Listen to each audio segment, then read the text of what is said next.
The Ambazonian fighters operating in Beme village, Upper Bayan subdivision, Manu division of the southwest region of Cameroon are accused to have kidnapped Mr. Fidelis, a Cameroonian who returned from Dubai.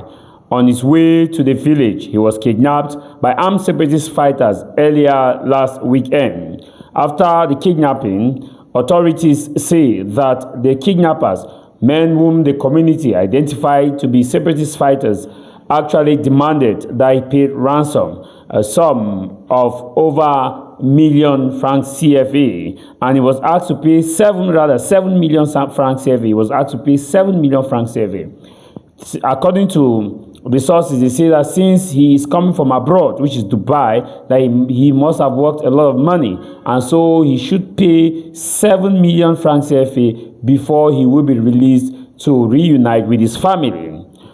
They say that this sum that was asked by the separatist fighters, the man negotiated and pleaded with them, stating that he's coming from Dubai and he had not made enough money and things are a bit difficult. He was just coming to check on his wife and his child and the family whom he has been for a long time without seeing them. Unfortunately, the separatist fighters refused and insisted that he pay more than 3 million, and that the man was able to raise the sum of 700,000 CFA, the sum of 700,000 francs CFA, which is the amount that the man was able to raise, which is approximately around close to $1,300. And this money was paid to the kidnappers or the Ambazonian fighters who had this man hostage.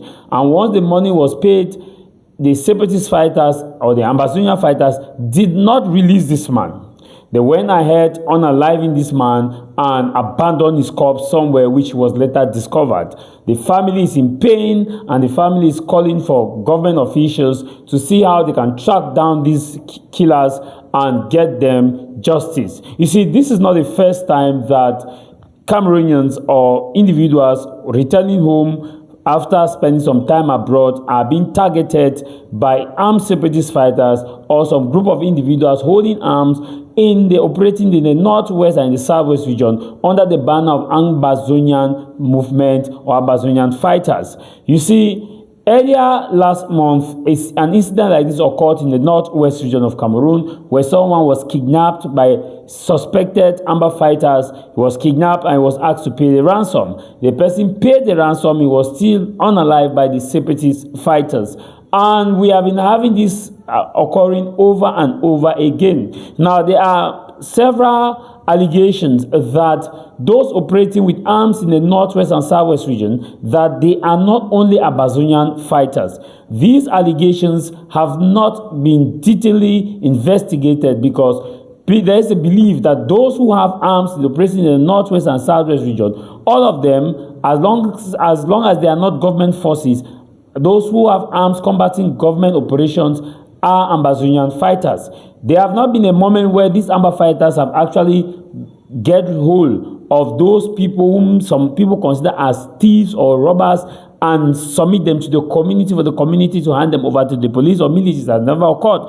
That is why there is a general belief that those who carry out these, as alongside those who have been carrying out orders, are members of the Ambazonian movement or Ambazonian fighters.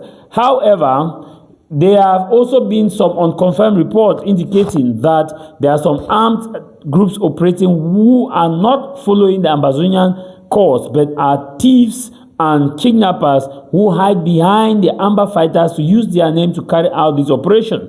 But in most circumstances, if that is the case, we have not seen the Amba fighters come out to hunt those whom are allegedly tarnishing their names or their name in the quest for kidnapping for ransom. Kidnapping for ransom started in 2019 when the conflict metamorphosed fully as the full-blown armed conflict, and in 2019 there have been series of kidnappings, and these kidnappings is both sides. Sometimes some civilians will be arrested incommunicado, and before you want to know, it is also rumored that they have paid ransom and so on. So the kind of situation operating in the northwest and southwest region is very chaotic and cannot be explained. But for the fact that the people of the northwest and southwest region have experienced constant disappearing and targeting of civilians by the belligerent. The civilians are the crossfire. Since this conflict started, a lot have not been done that need to be done to arrest the conflict. Pope Leo was in Cameroon. He talked about the fact that peace cannot be decreed, that peace is not an event, that peace cannot be decreed. Unfortunately, he said that both sides need to get to the table and discuss. Since the Pope left Cameroon, there have not been that discussion. Instead, the situation has gotten worse as many people are being killed. Today is Monday, which happens to be the 6th of July 2027, and by the end of today there will be you will see a report, or you will hear a report that someone has either been killed in the northwest or in the southwest region.